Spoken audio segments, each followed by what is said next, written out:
Hello, Penn State fans. This is Dan Angell for Nittany Sports Now from Wells Fargo Arena in Des Moines, Iowa. And as you can see behind me, they've already swapped out the court, changing it from first round to second round. And Penn State will be playing in the second round at 6:45 p.m. local time on Saturday against the number 2 seed, the Texas Longhorns. And Penn State absolutely deserved to win this game. The Nittany Lions took care of everything on the checklist. Keys to this game were keeping A&M off the foul line. Texas A&M got 5 free throw attempts in the first half. Keeping A&M from getting second chance points.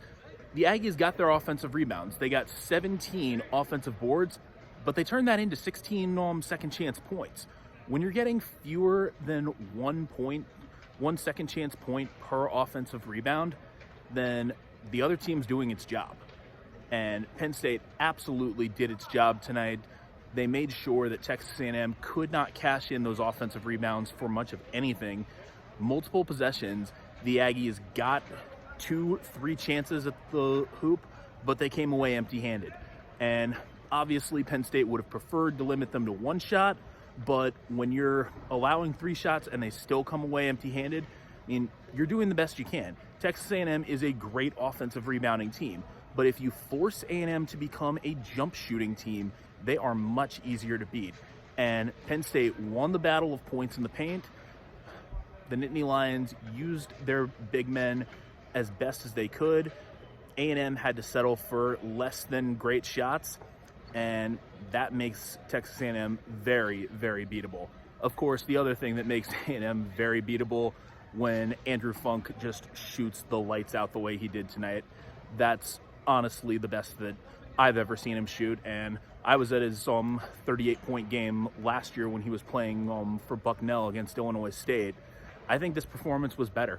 I mean, he routinely got the shots that he wanted. He took great shots when they were there. He passed up shots when they weren't there. His pass to Miles Dredd for an open three-pointer, excellent decision-making.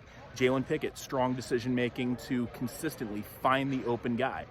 Basically, whatever was on the checklist tonight for Penn State to beat this Texas A&M team, they did it, and they did it very well. They did slack off a little bit in the second half when they got the lead up around 26, but that's understandable. They never let Texas A&M really think it had a chance to get back in the game, and Penn State was really in control from beginning to end.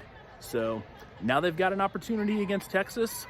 Once again, few people outside of Penn State will be thinking that this is a winnable game, but the way the Nittany Lions are playing, this team, there's not a lot of teams that this team cannot beat. So Penn State playing with nothing to lose, and they've got a really good opportunity to possibly make it to the Sweet 16 again for the first time in 22 years. So that 2001 team also was facing a number 2 seed in their second game.